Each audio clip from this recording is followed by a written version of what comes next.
అంటున్నావు పిలుచుకున్నామన్నావు కదా కొడుకు వసుదేవుడిని ఒక్కటే తీసుకురాలన్నాను. ఒకటే ఉండదు ఒకటే బాగు చూడు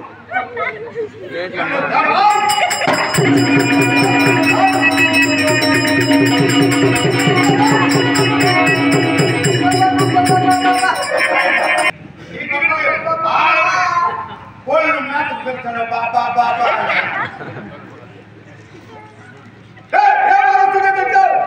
ఏం చేస్తాడు ఆయన అడుగున్నాడు సాధ్యం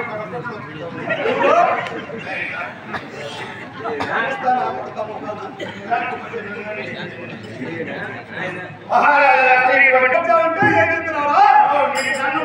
చెప్తాను ఈ రోజు చెప్తాను నువ్వు చేసేది నేను చేసే ప్రపంచాన్ని తెలుసు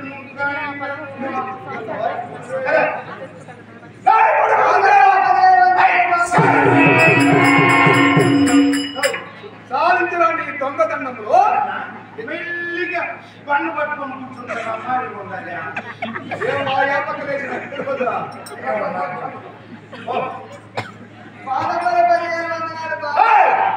దొంగతనాలు సాధించి నేను అడిగిన దానికి సూటిగా సమాధానం చెప్పు. సమాధి కట్టే సమాధానము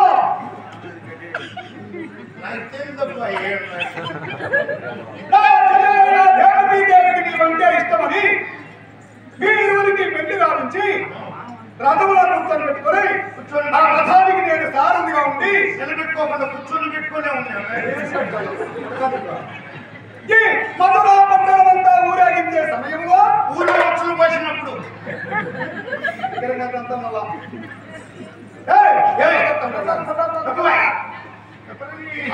చూడు అప్పుడు తెలియదు పెళ్లి చేసినప్పుడు వదిలే కన్నాను వదిలే మేము పెట్టుకుంటాం మన చెల్లి మన ఇంట్లోనే ఉంటుంది పరిసారికి పెట్టుకుంటే మా తప్పు. చూడు ఈ మధురా పట్టణమంతా ఊరేగించే సమయంలో గగనవారి ఏమని పలికింది. ఆ రోజు పలక నీ నీటి ఉంటుంది మా తిట్టుకుంటున్నావా పలకంట దాని పేరే చెప్తాడు చూడు ఎంతలా ఉందో చెప్పు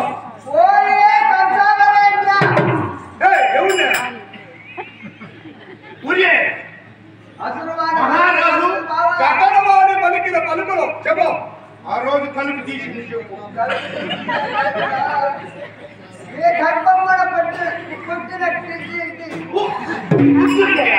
ఈ గర్భంలో గుర్తుందా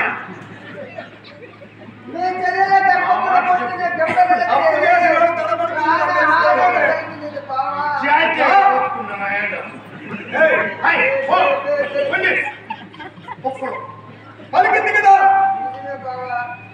ఆకాశవాణి మాటలు నిజమని అప్పటికప్పుడే మిమ్మల్ని ఎదురుని వధించాలని చేత కట్టం భూని వధించాలనుకున్నాను లేదా సాగిలి నా పాదంపై వేయబడి నా చెల్లెలు నువ్వు ఇచ్చిన మాట ఏంటి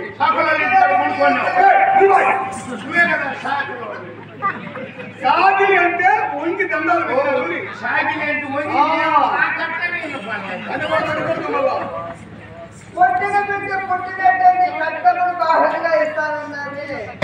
కదా బిడ్డలనే వారు మాకు పుడితే అందరినీ నీ కత్తికి బలిచ్చేస్తామన్నారు.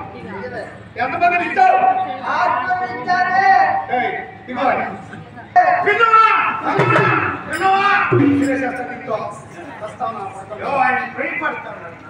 ఏమి భయపడతా ఉన్నాడా? మతంత్రంలోనే భిన్నమైపోయింది. ఏదో లేదు బిడ్డ దుమ్ముగా అయిపోతున్నాయి. ఓ లగ్నం సరిగా మరి అర్థమై గర్భంలో పుట్టిన బిడ్డ ఏంటి?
ముందన్నా మర్యాద లేదు 10 రూపాయలు వదిలేసి ఇప్పుడు తిరుపతిలో ఉన్నావు ఆడగొడ పెట్టిన నా పిల్లలు ఆడబిడ్డేంటి మహాలక్ష్మిరా ఎద్దవా ఎవరు మాట్లాడుతున్నావు నేను నిన్ను కాదు చేయి నాకల్లా చూపిస్తాను మగవాడు పెట్టుకుంటాను ఒక ఆయన్ను అంటావు ఏమనుకున్నావా నువ్వు ఉన్నావా నిన్ను అడిగింది అలా ఊరు చెప్తావు పేరు చెప్తావు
చేసిన బాధలన్నీ మర్చిపోయి వాడు నాపైనే కట్టుదూరి నన్ను తప్పాలనుకున్నాడు అన్నా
నీ బావమర్ది నీ బ్రతికే కోరుతాడన్నా